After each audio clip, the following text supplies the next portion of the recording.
네, 2부 광고 오래 들으셨습니다. 광고 중에 들으신 분들은 기억하실 텐데요. 저희 프로그램명이 뉴스 화이팅 배승입니다. 이렇게 변경되는 것 같습니다. 기대해 주시고요. 이슈 인터뷰 이어가 보도록 하겠습니다. 이번 주 금요일 여야 모두 차기 원내대표 선거를 치르는데요. 국민의힘에서는 김도우 의원이 불출마를 선언하면서 이철규 의원으로 굳어지는 분위기입니다. 이에 대한 우려의 목소리도 나오고 있다 이러고 있는데요. 국민의힘 사무총장 직무대행인 배준영 의원 전화 연결해서 자세한 이야기 나눠보도록 하겠습니다. 안녕하세요. 네, 안녕하세요. 안녕하십니까. 21대 인천에서 유일한 당선인 그러니까 윤상현 의원이신데요. 어떤 의미로 받아들여야 됩니까? 원래 인천은 그 전국에서 오신 분들이 많아서 여야가 한 반반씩 나눠 갖는 곳이라는 그런 의식이 있었는데 네. 지난번에 이어서 이번에도 저희가 좀 참패를 했습니다. 그래서 저희가 좀 많이 반성하고요. 반성을 토대로 좀 전진을 해야 된다는 생각을 하고 있습니다. 저 개인적으로는 중구 강화군 옹진군인데 네. 근데 한편으로는 또 열심히 하면은 또 기회가 있을 거라고 생각합니다. 저는 21대 때는 2.6% 차이로 이겼는데 이번에는 11% 차이로 이겼는데 그중에 그 영정국제도시의 하늘도시라는 데는 평균 연령이 36세로 매우 젊은 편인데 여기서도 제가 승리를 한 거를 보면은 네. 꾸준히 하다 보면은 기회가 있지 않나 이런 생각을 하고요. 예. 또 저희가 지방선거는 인천에서 지금 지난번에 압승을 해서 10개 중에 8개석 그리고 시의회는 3분의 2 정도를 하고 있습니다. 물론 이런 게 저희가 잘해야 될 때 받는 의석이긴 하지만은 예.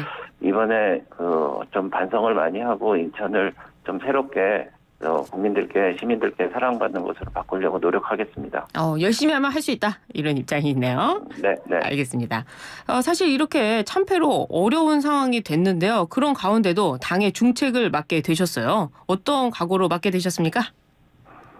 제가 지난 비대위 당시 지난 김기현 대표 당시 전략계 부총장으로 인사와 재정을 맡는 말하자면 사무부총장의 역할을 맡았는데요. 네.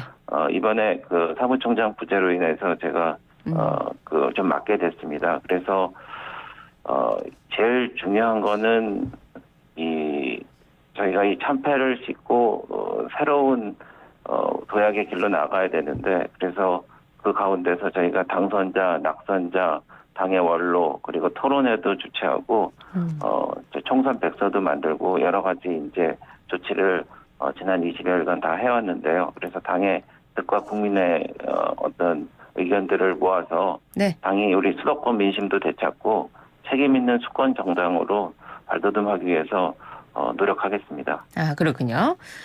그런데 전당대회를 앞두고 이제 비대위를 만들어야 되지 않습니까? 네. 2달가량 당을 이끌 비대위원장을 뽑아야 하는데요. 이 비대위원장에 나서시는 분들이 없는 것 같아요. 네.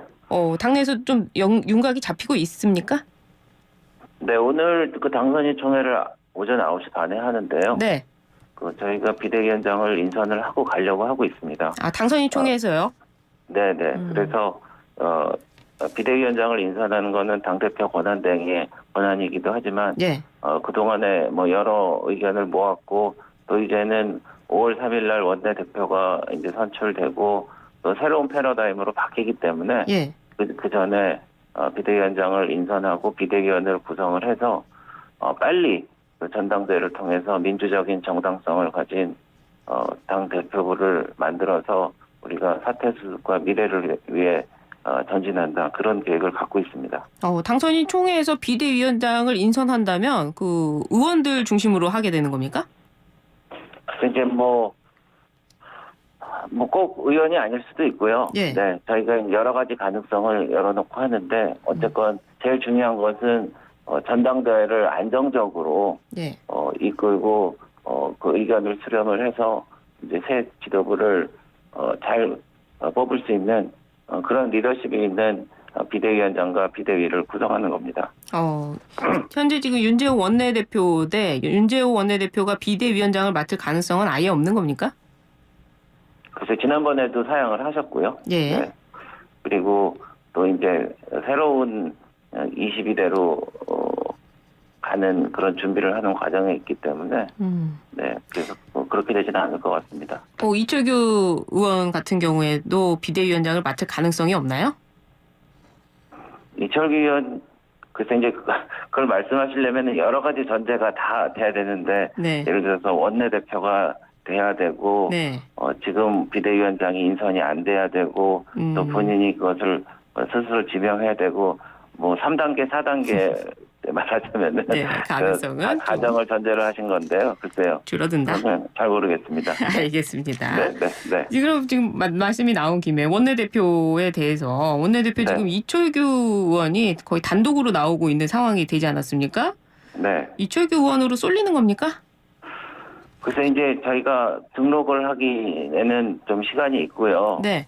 어떤 분이 어떻게 나올지는 사실 모릅니다. 그리고 저도 이제 유권자로서 참석을 해봤지만 세상에서 제일 어려운 게 네. 그 원내대표 선거인 것 같습니다. 그래요? 그러니까, 네, 예. 그러니까 국회의원이라는 게 13만에서 27만 정도의 인구를 가진 지역에서 다 산전수전 다 겪은 이런 대표자들이 100여 명 넘게 모여서 이제 투표를 하는 건데 예.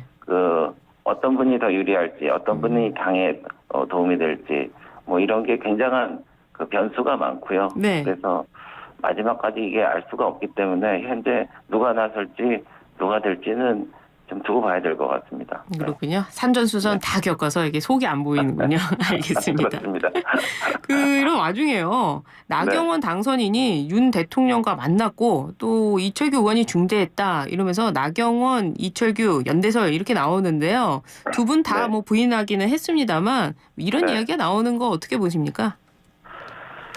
글쎄요, 그것도 이제 좀 몇 가지 전제가 따라야 되는 건데 네. 나경원 당선인이 당대표에 출마를 해야 되는 거고 그리고 이철규 의원이 원내대표에 출마를 해야 되는 거고 네.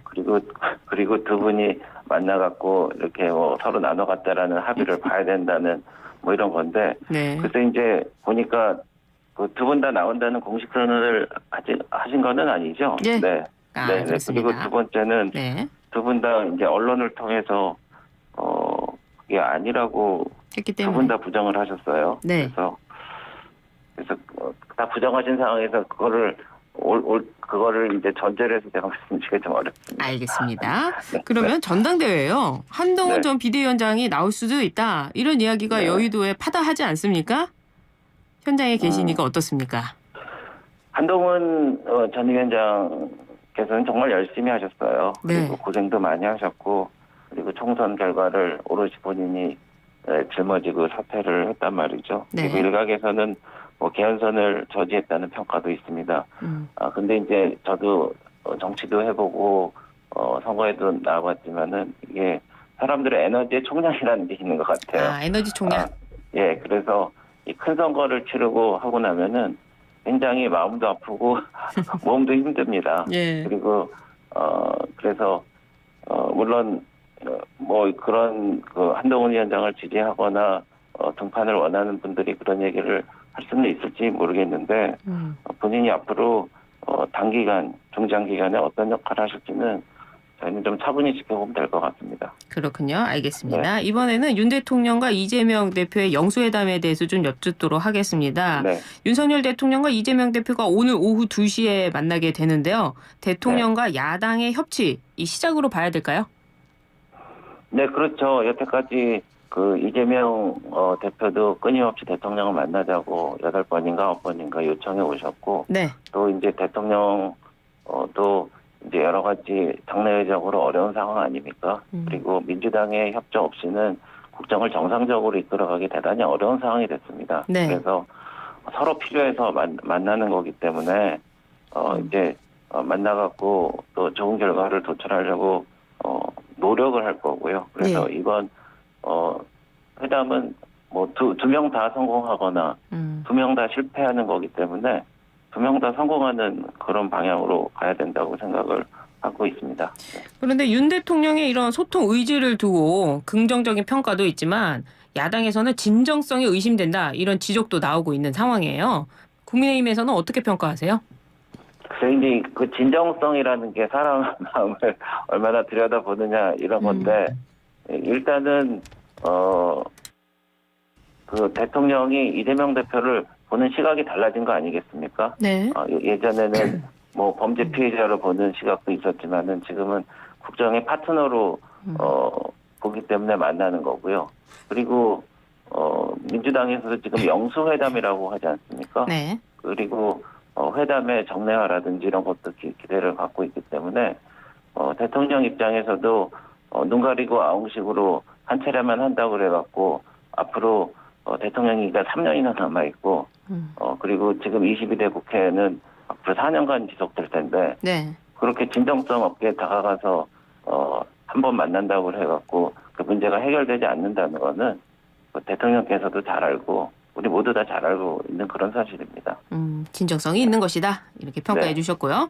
네. 이재명 대표가 대통령실의 제안대로 자유회담 형식을 수용을 했습니다.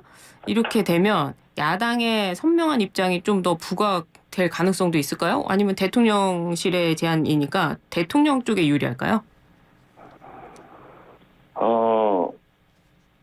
이번이 예. 정말 2년 만에 처음 만나는 겁니다. 처음 만나요. 예, 처음 만나는 건데 이제 인간관계도 그렇고 공식 회담도 그렇고 마찬가지라고 생각을 합니다. 네. 첫 번째 만나갖고 예를 들어서 무슨 뭐 결혼을 한다고 그래도 상견례 할 때 모든 게 다 이루어지지는 않지 않습니까? 그렇죠. 그래서 이제 서로 신뢰관계를 좀 쌓고 신뢰관계를 바탕으로 앞으로 어떤 거를 논의하자 이렇게 돼야 될 것 같아요.